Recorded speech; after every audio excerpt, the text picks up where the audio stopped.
hiyo ilikuwa down payment. Hiyo ingine tunataka. Sasa tunataka mtatulipa. Lazima watumalizie. Lazima mtatumalizia. Hataki ujinga. Ninyi mtupigia simu asubuhi. Bwana jo. Twende hapo city hiyo hapo. Manguare. Kisha na maana kulikuwa watu 50 mpaka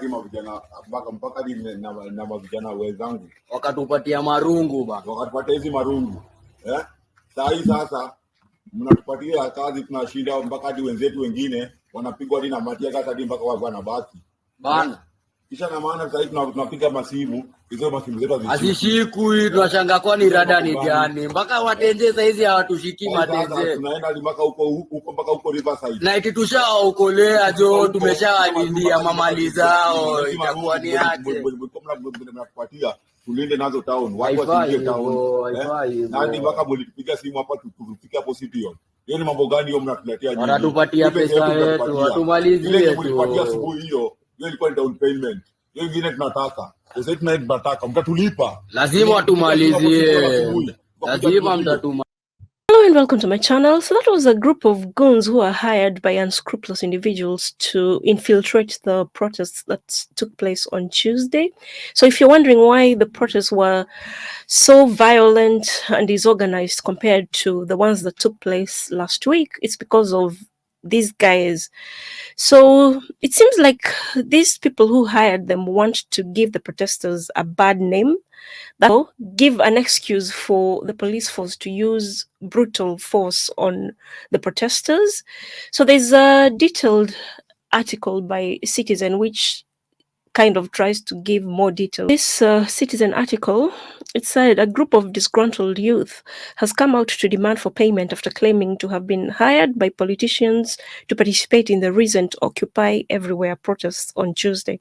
In an undated video, the men who appear to have decided to air out their grievances deep in the night are seen expressly calling out leaders who they claim had turned their backs on them even after offering their services during the demonstrations. The alleged goons can be seen addressing politicians who they don't name, saying that they were woken up early morning and given instructions to go to City Hall before being deployed across the city to infiltrate the demonstrations and cause mayhem. Armed with a rungu, one of the men makes his dissatisfaction clear, directly addressing his masters and demanding for pay. So that's what the guy was saying. Nilipigiwa simu asubuhi twende hapo City Hall. Tulikuwa watu 50 na mavijana wenzangu. Wakatupatia hizi rungu. Mnatupatia kazi mpaka wengine tunapigwa tear gas, he says, brandishing his rungu. Saa hii tunapiga na hizo simu zenyu hazishikwi. Tushawaokolea. Tumeshawalindia mali zao. Tunaenda mpaka huko Riverside. Mlipiga simu twende City Hall. Pesa yetu mtatulipa. The men go on with their lamentations, claiming that they had only been paid a fraction of the entire sum, that is a down payment, and were now asking for the entire payment to be settled, or else. Yenye mlitupatia asubuhi ni down payment, hiyo ingine tunataka lazima mtatumalizia, hatutaki hiyo ujinga, they say. Tuesday's protests were characterized by wanton looting, vandalism, hooliganism and thievery, forcing many leaders and protesters to abandon the demonstrations altogether as they were now infiltrated by lawless characters. It seems like these protests have now morphed into something else, because now we are not protesting about the finance bill. It's now moved to RUTO must go. Another one was Occupy State House. But a guy who was educating people about the finance bill even before the protests began, called Fanyamambo, stopped by Lynn's channel today, and despite the fact that he was also against the finance bill, he's discouraging people from carrying on with the protests. Let's just hear what he had to say.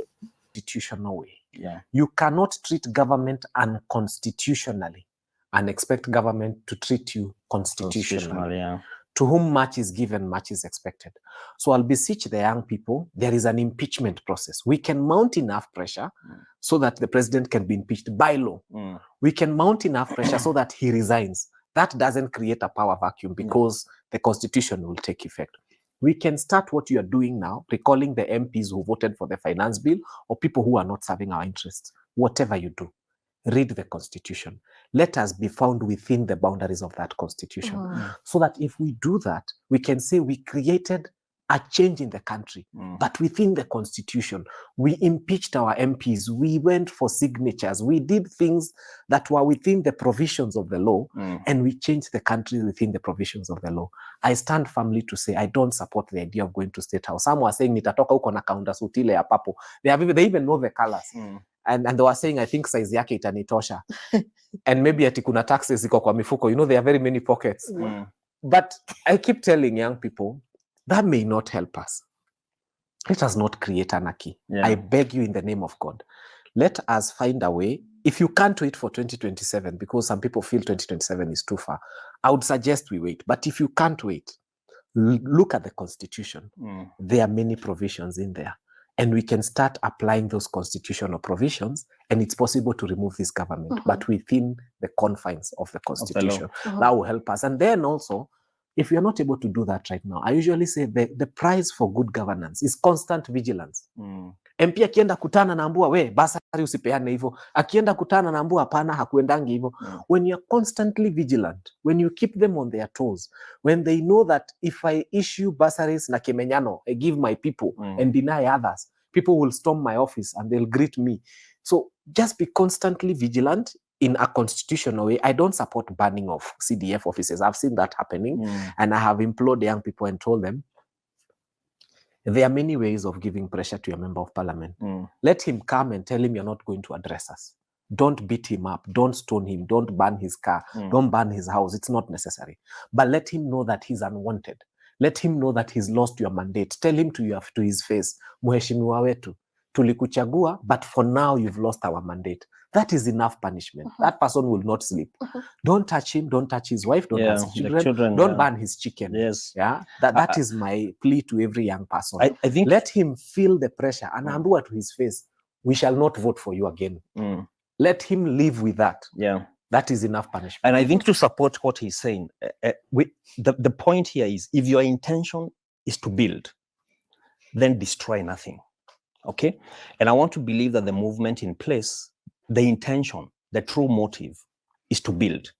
If the intention is to build, then do not be seen to want to destroy anything. And one strong point also that he has made is, as you agitate for change, be careful not to make the same mistakes that you're observing in the people that you want to change. If what you're seeing in them is arrogance, then don't be arrogant yourself. If what you're seeing in them is high-heartedness and people who cannot listen, then do not also become somebody who cannot listen. If we are saying that our agitation is based on the fact that these people are breaching the constitution, are we going to achieve positive, sustainable change by breaching the same constitution ourselves? So we will want to remain within the confines of the law. Fire does not build anywhere. So we want to avoid the fires. We want to avoid the theft. If you are accusing them of stealing public resources, then why would you walk into a supermarket yourself and steal a TV or steal anything or steal a phone from your fellow Protestant? You should be an ambassador of the same principles that you want these people to actually be able to observe. So I would want to re-echo his word and say that you want to make sure that you're building a country that works for everybody, a fair society. Do not attack people's wives. Do not attack people's children. Communicate to the people that you want to communicate to. Put the pressure. Let them know this is what we expect. And let us also remember that sometimes a situation is bad. But because a situation is bad, it does not automatically become good.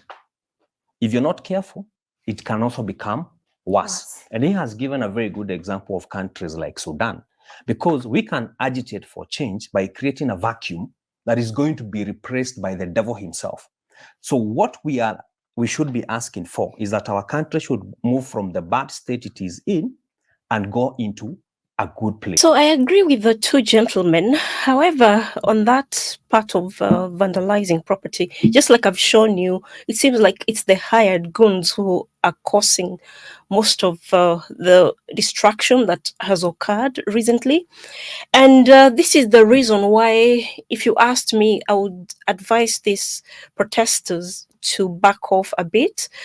And there's also a musician who is offering alternative ways of protesting.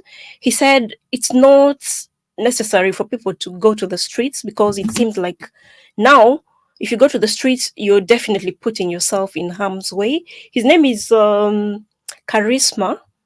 So millennials and Gen Zs of all ages, it's time to get creative. You've seen the lengths the government is willing to go to kind of change the movement we've had for a long time, because they're scared.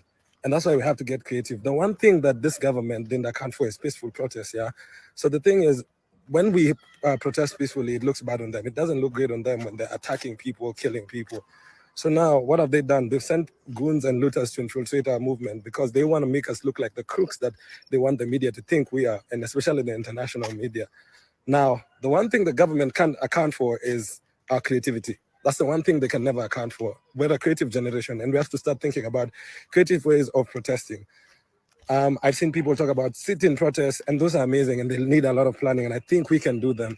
But there's a lot of other things we can do. We can do some economic sabotage. So make a list of businesses owned by all these MPs and leaders in Kenya, and let's just sabotage them. Let's not go to any of them. There's a bunch of things we can do. I believe we can be creative and think about ways. So let's start having a conversation about different ways of protesting and see what we can do. It's advisable for all protesters to take heed of these warnings, because right now it seems like things have changed from what they were before. So I'm going to link the full interview from Lynn Ngugi's channel below, so you can check it out if you want to know everything that Fanyamambo and Maridadi Motors had to say. Just as usual, let me know your thoughts in the comment section below. Like and share this video. If you're not subscribed to my channel, please consider doing so. Thanks for stopping by, and see you on the next one. Bye for now.